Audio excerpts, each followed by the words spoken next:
¿Qué pasaría si tuvieras solo un día de vida?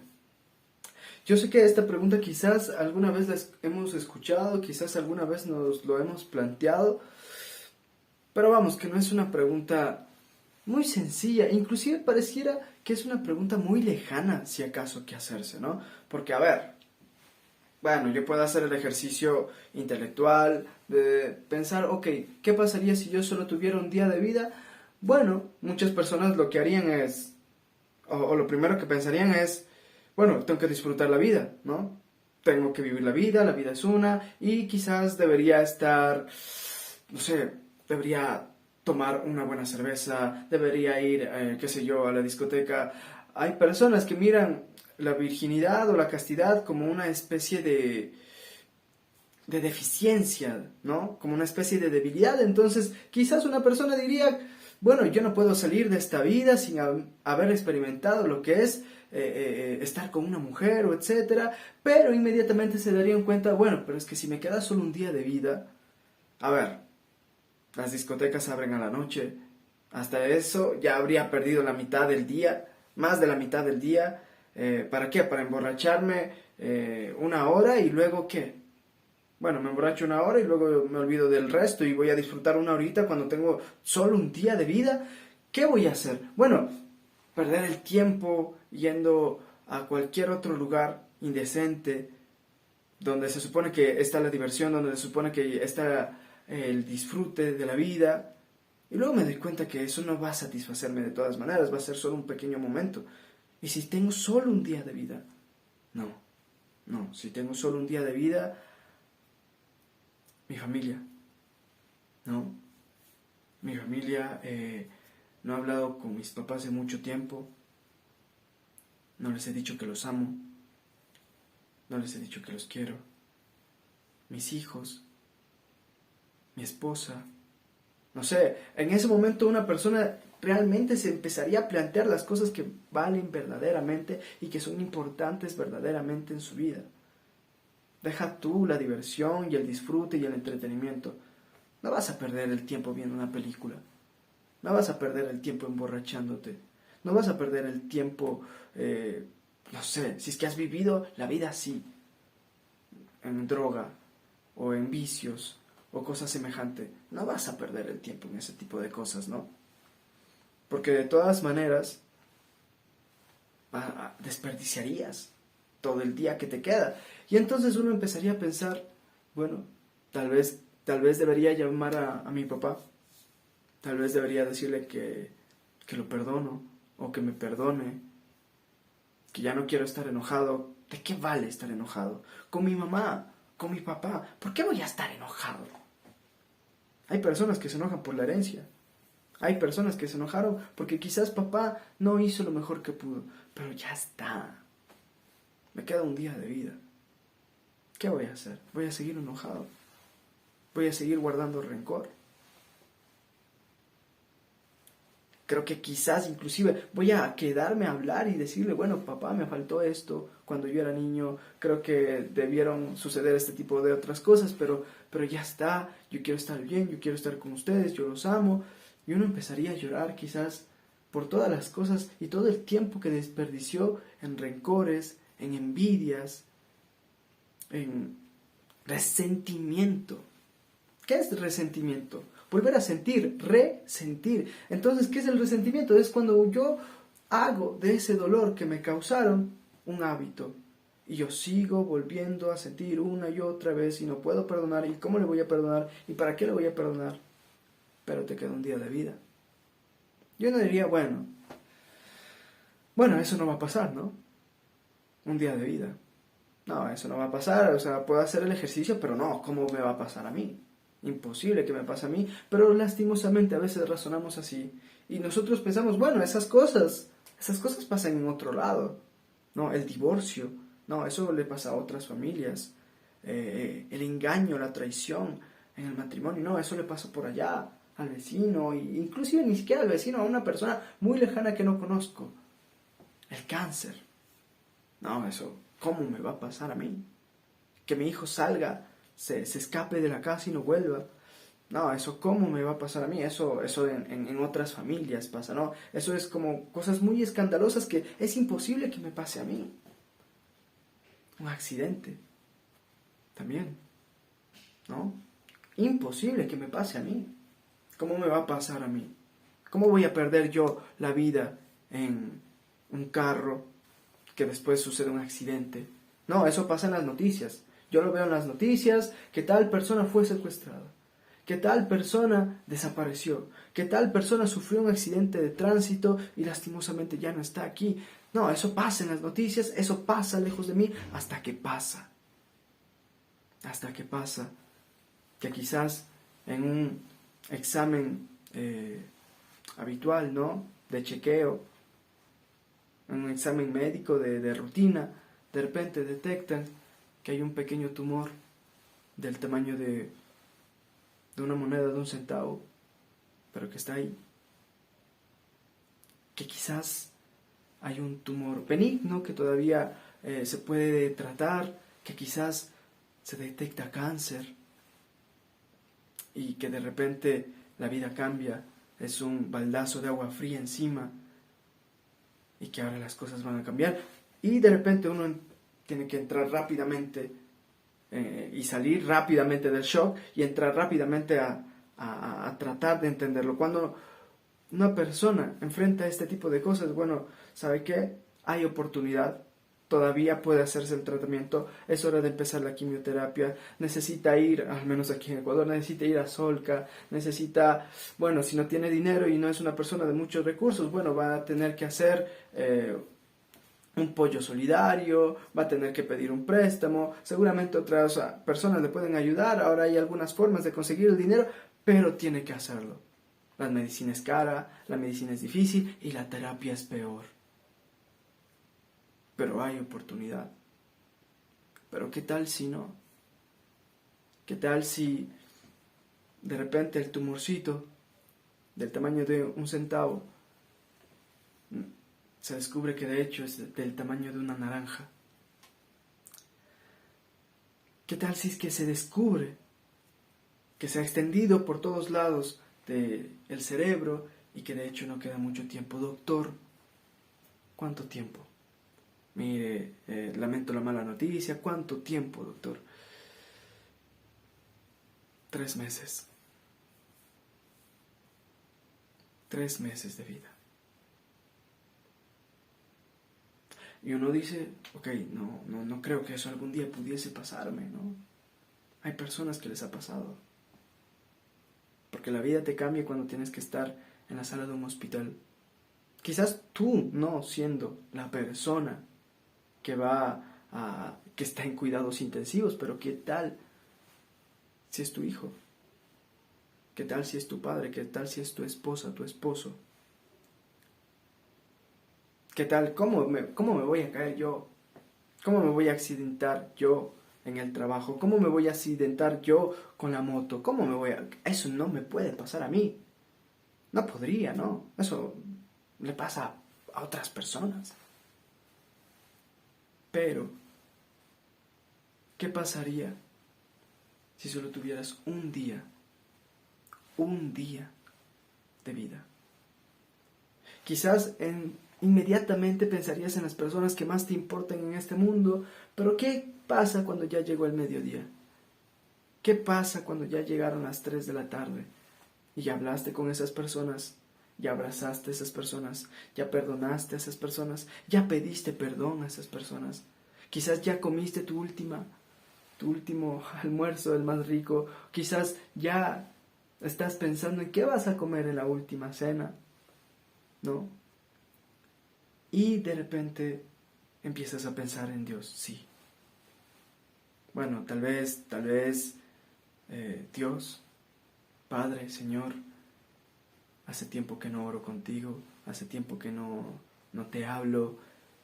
Yo sé que he hecho las cosas mal, Dios, yo sé que no he leído tu palabra, yo sé que no he asistido a la iglesia, yo sé que no me he preocupado de mi relación contigo, pero yo estoy seguro que tú me vas a salvar porque tú eres un Dios de amor y ¿cómo? No creo que me vayas a juzgar tan feo, ¿no? De todas maneras, no he sido la peor persona del mundo. Hay personas que roban, hay personas que matan. Yo trabajo, yo hago las cosas que debo hacer. Está bien que por ahí haya tomado, está bien que por ahí me haya emborrachado, está bien bueno, he sido mal hablado o he dicho malas palabras y he mentido, pero las mentiritas piadosas que todo el mundo hace. Entonces, no creo que me vayas a juzgar tan mal, ¿no? No soy tan malo. Pero, en el fondo, habría una vocecita, habría como una piedrita en el zapato que no te dejaría estar en paz. Porque tú sabes que de todas maneras, pues, no es del todo correcto, ¿no? Y entonces, digamos que uno, en ese afán de estar a cuentas con Dios, porque lo más importante ahora, que me queda solo un día de vida, lo más importante es estar a cuentas con Dios, ¿no?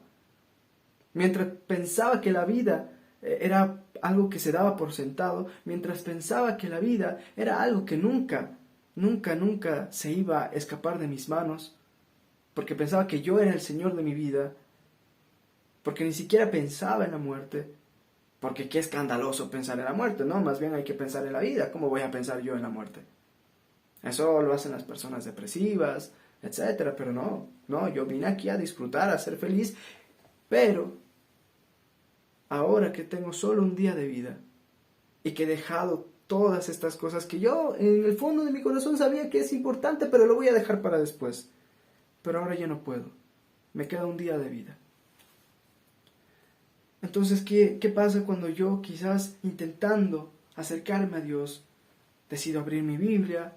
Sabía que había una Biblia por aquí en esta casa, en algún lugar, no sé dónde, o quizás pido una prestada, pero bueno, necesito buscar. Voy a buscar en internet, voy a buscar una Biblia en físico, qué sé yo, pero hablo y digo, bueno, yo quiero sentir que estoy bien con Dios. Yo quiero sentir que todo va a estar bien después, en esta noche, cuando den las 12 de la noche, se acaba el tiempo y ya son las 5 de la tarde.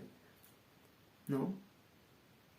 Entonces voy a empezar leyendo el Sermón del Monte. Y empiezo a leer, bienaventurado, bienaventurado, bienaventurado. Sí, Señor, sí, bienaventurado, qué bueno. Pero ¿qué pasa si en el Sermón del Monte, en Mateo capítulo 5, empiezo a leer también desde el versículo 21? Y el Señor empieza a decir las palabras, oísteis que se os dijo a los antiguos, no matarás. Mas yo os digo, que cualquiera que se enoje contra su hermano será culpable de juicio. Y cualquiera que le diga fatuo o necio será culpable ante el concilio. ¿Cómo es eso? O sea, a ver, cualquiera que se enoje contra su hermano ya es culpable. Y yo, bueno, es que Dios, ¿cómo me vas a juzgar de que, cómo no me voy a enojar con él? ¿Cómo no me voy a enojar con esa persona que me traicionó, que me hizo mal, que estaba en un momento vulnerable de mi vida y de repente me traiciona o me despide del trabajo? ¿O cómo le voy a perdonar a mi esposo o mi ex esposo que me traicionó, que me fue infiel? ¿Cómo le voy a perdonar? No. Pero escrito está, cualquiera que se enoje contra su hermano ya es culpable. Cualquiera que le diga fatuo o necio ya es culpable ante el concilio. Ya es preso, ya es reo de muerte hacia el fuego del infierno. Solo con decirle fatuo, necio, y ya las cosas peores que yo les he dicho. Y cuando yo me enojé y le dije sus 3 verdades en la cara a tal persona, bueno, pero no, o sea, no, ¿cómo voy a ser yo igual a un homicida, a un hombre que está preso porque era el capo de la mafia, a un narcotraficante que asesinó a tantas personas? ¿Cómo voy a ser yo igual? No, pero escrito está. Ya es culpable, ya eres culpable. Homicida, asesino. Sigue leyendo y de repente Dios, en Jesucristo mismo, que es Dios, empieza a decir: oísteis que se os dijo, no adulterarás. Mas yo os digo, que cualquiera que mira a una mujer para codiciarla en su corazón, ya ha adulterado en su corazón. Y de repente, ahí es cuando uno quizás se quiere arrancar los pelos de la cabeza. ¿Cómo así? O sea, es que Jesús está siendo demasiado severo. Es que no creo que no puede ser ese Dios. Es que bajo ese criterio, ¿quién no es adúltero? Bajo ese criterio, entonces todos nos vamos a ir al infierno. ¿Cómo? ¿Cómo que solo con codiciar en el corazón? Solo con codiciar en el corazón ya adulteré? Ya soy semejante a todas esas personas. Solo con codiciarlo. Y luego, ¿qué pasa si siguiésemos leyendo y leyendo y leyendo y de repente el Señor empieza a hablar, por ejemplo, sobre el divorcio? Que el que repudia a una mujer salvo por causa de fornicación y se divorcia de esa manera y se vuelve a casar, está adulterando. Y de repente, ¿qué pasa si de repente hablamos inclusive cuando el Señor dice, oísteis que fue dicho, no perjurarás, sino cumplirás al Señor tus juramentos? Mas yo os digo, que no juréis ni por lo alto en el cielo, porque es el trono de Dios, ni por lo que hay abajo en la tierra, porque es el estrado de sus pies, ni por Jerusalén jurarás, porque es la ciudad del gran rey, ni por tu cabeza jurarás, porque no puedes hacer blanco o negro ninguno de tus cabellos. Sea vuestro hablar sí, sí, no, no, porque lo que es más de esto, de mal procede. Es decir, que el Señor está diciendo que si tú ya dijiste sí, yo te voy a ayudar el sábado para hacer esto, yo te voy a ayudar para hacer lo otro, o yo voy a ir a tal cita en tal lugar, o me comprometo que voy a hacer esto, me comprometo que voy a cambiar, me comprometo que voy a ser diferente, me comprometo en esto, es más, hasta le hago un voto a Dios. En algún momento le hice algún voto a Dios y le dije, Diosito, ahora sí te prometo que voy a dejar esto. Ahora sí te prometo que voy a ir a la iglesia. Ahora sí te prometo que voy a hacer esto y de repente no lo cumples. Sí, sí, no, no. Si ya dijiste sí y no lo cumples, el Señor diría, ¿qué es eso? ¿En qué te convierte? En un pérjuro. Una persona que jura y no cumple. Es más, te convierte en un mentiroso. Y el Señor te diría, mientes, porque me dijiste que ibas a cambiar y no cambiaste. Mientes, porque me dijiste que ibas a ser una mejor persona, que te ibas a entregar a mí, que si me ibas a buscar, que si ibas a asistir a la iglesia. Pero mentiste. Solo con que tú digas sí, lo voy a hacer, ya tiene la categoría de juramento. Para Cristo es así. Y ahí es donde uno se empieza a preguntar, ¿y ahora? ¿Qué hago? Es que no, ¿cómo Dios me va a juzgar tan fríamente, tan duramente? Que ahí es cuando te vas a dar cuenta, exacto. Ahí es cuando te das cuenta que no puedes posponerlo. No puedes estar pensando que en el último día, en la última hora, en el último segundo, ahí sí te vas a arrepentir. Porque ese es el gran problema. Ese es el gran problema. Porque quizás no te vas a arrepentir, lo más seguro, cuán difícilmente una persona que está posponiendo su arrepentimiento se va a arrepentir, se va a salvar. ¿Por qué? Porque cuando tú pospones tu arrepentimiento, lo que va a suceder es lo mismo que ya decía Jeremías. ¿Mudará el etíope de piel y el leopardo sus manchas? Así también vosotros podréis hacer el bien estando habituados a hacer el mal. Es decir, puede cambiar una persona de piel negra, puede dejar de serlo y empezar a ser una persona caucásica. Un leopardo puede dejar sus manchas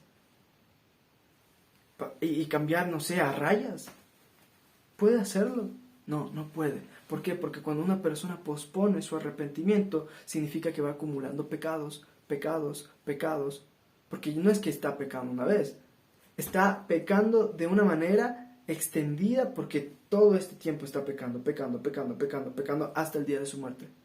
Y tienes un montón de pecados acumulados de los cuales tienes que arrepentirte. Y entonces, ¿cómo lo vas a lograr? El que encubre sus pecados no prosperará, mas el que los confiesa y se aparta, ese alcanzará misericordia. Proverbios 28:13. Es decir, tienes que confesar tus pecados. Tienes que confesar. Y si vas acumulando, ¿cuándo vas a tener tiempo para acordarte de todos los pecados que cometiste y pedirle perdón a Dios? Y confesarlos a Dios.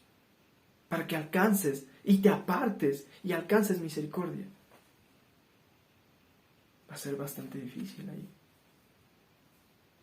Y es más, si ya estás habituado a tantos pecados, quizás tu corazón ya ni siquiera quiere arrepentirse, o puede.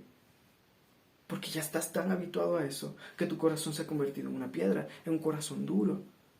Por eso Ezequiel 36:26 dice que Dios nos va a dar un nuevo corazón, que va a reemplazar el corazón de piedra y nos va a dar un corazón de carne, que nos va a dar su espíritu para eso. Por eso no puedes posponerlo. Porque o tu corazón se va a endurecer tanto que difícilmente se va a arrepentir. Ya estás habituado a hacer el mal. ¿Cómo vas a hacer el bien? ¿Puedes mudar tu piel? ¿Puede el leopardo mudar su pelaje, sus manchas? O quizás es que ya tienes tantos pecados en todo caso, y que para poder arrepentirte genuinamente, no aparentemente, genuinamente, con toda la acumulación de ellos, va a estar difícil, ¿no? Vas a necesitar un golpe muy, muy fuerte de gracia para que suceda, si es que acaso se logra. Por eso, si es que acaso llegaste a este video por una tarjetita, la pregunta era, ¿conoces el camino o estás perdido? ¿Conoces la verdad o vives una mentira? ¿Conoces la vida o estás muerto?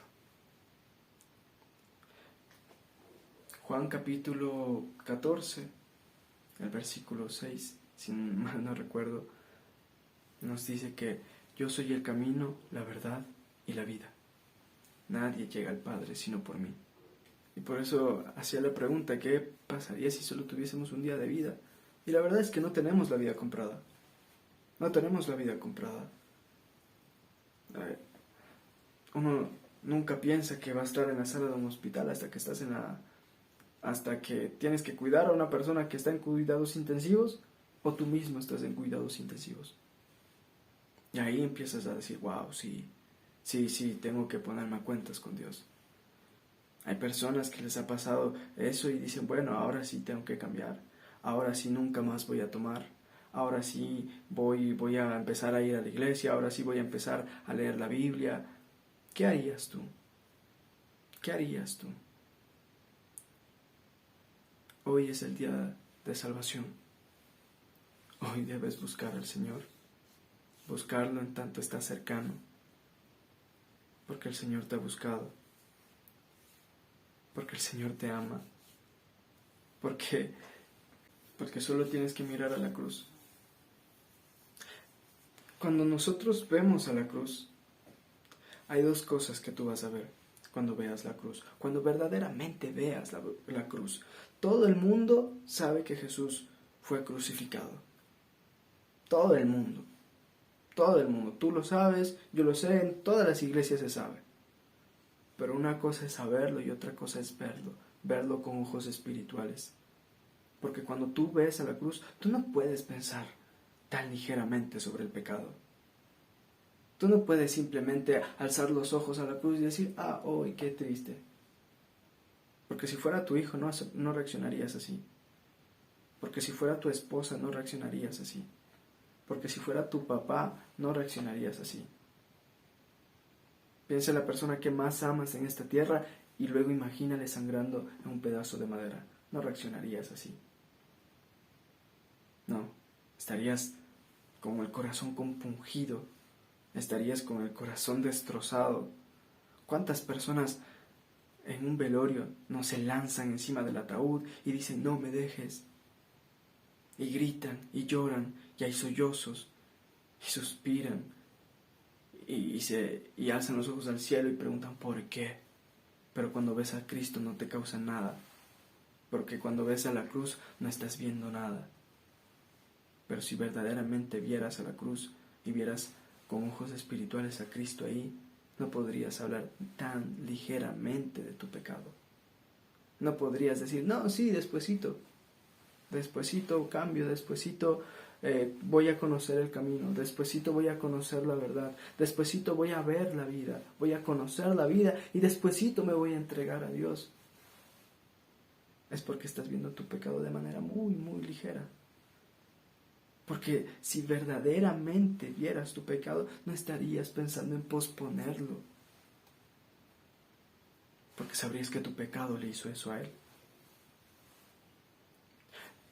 Pero también en la cruz ves otra cosa. No solo el horror de tu pecado, sino el amor del Señor. Porque de tal manera amó Dios al mundo que ha dado a su Hijo unigénito. Y Él estuvo dispuesto, y Jesús también estuvo dispuesto.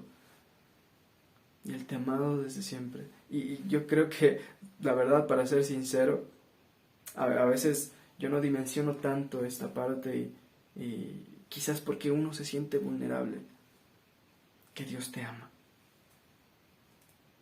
Sí, ¿te ama a qué punto? A ese punto. Si le preguntaras a Dios qué significa el amor para Él, Jesucristo empezaría a mostrarte sus muñecas para que entiendas cómo te ama. Si Él quiere darte todo a ti, para que estés bien, para que seas feliz, feliz en Cristo, no feliz según este mundo. Y quiere que tú estés bien, que tú participes de su plenitud, que tú conozcas su amor, que tú puedas ser hijo de Dios y Él sea tu Padre. Y si no lo ves, créeme que si ves a la cruz y no estás dispuesto a dejarlo todo por Cristo, no sé qué otra cosa pudiera decirte para que lo sigas. ¿Qué otra cosa podría hacer el Señor? ¿Qué más podría hacer el Señor para que entiendas cuánto te ama? Él es el camino, Él es la verdad y Él es la vida. No desperdicies tu vida. No desperdicies tu vida. Salva tu alma. Ven al camino, porque de otra manera estás perdido. Por eso la gente no tiene un propósito. Por eso la gente sigue buscando y buscando en el alcohol, en fiestas, en drogas, en fornicación, en lo que tú quieras. En fama, en dinero, etc. Me acuerdo de Jim Carrey que decía, quisiera que todos cumplieran sus sueños, fueran ricos y famosos, para que se den cuenta que ese no es el camino. Porque él tiene derecho para decirlo. Porque él ya tuvo todas esas tres cosas y ninguna le llenó el corazón. No te va a llenar nada. Porque en tu corazón hay un vacío del tamaño del universo que solo Dios puede llenar. Y tu alma va a seguir inquieta y va a estar inquieta hasta que descanse en el amor de Dios. Porque Él es el camino, de otra manera estás perdido. Estás perdido. Perdiste el camino. Todos nos apartamos. A una nos hicimos necios. Porque Él es la verdad. Lo que significa que si no estás en Cristo, tu vida es una mentira. Tu vida es una fiesta de disfraces, donde no hay cosas reales, donde no hay la verdad.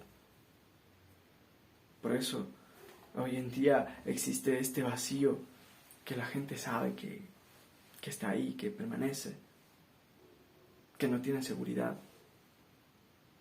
Y Él es la vida. Aunque respires, aunque camines, aunque te siga latiendo el corazón, si no estás en Cristo, no tienes vida, estás muerto. Caminas, pero estás muerto. Pero el Señor quiere darte vida. Así que te invito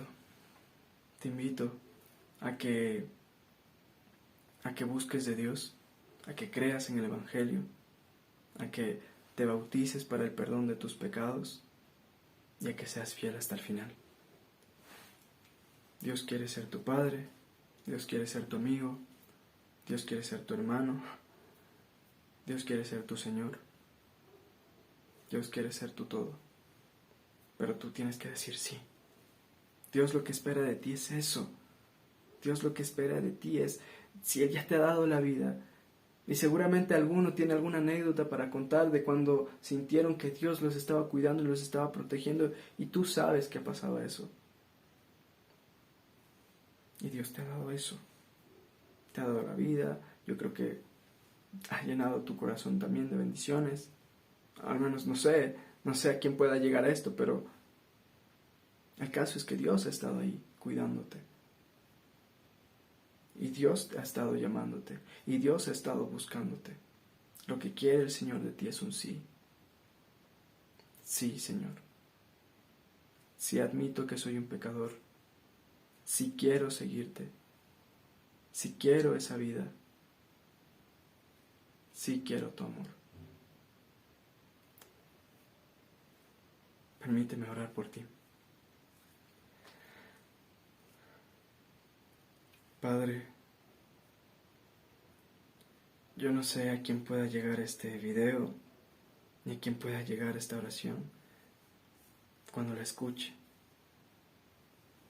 Pero tú sabes quiénes serán tocados por tu palabra. Te pido que llegue tu palabra a su corazón. Te pido que los guardes del mal.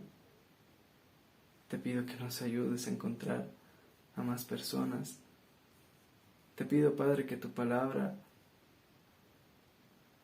llegue a lo más profundo de nuestro ser, que verdaderamente, Padre, nos mueva a seguirte, a buscarte, porque nuestro corazón te anhela y siempre te ha anhelado, aunque busquemos equivocadamente en lugares equivocados. Te pido, Padre, por cada una de las personas que puedan escuchar, hasta donde mi voz pueda llegar. Te pido, Padre, para que sean salvas. En el nombre de tu Hijo Jesucristo, te pido todo esto. Amén.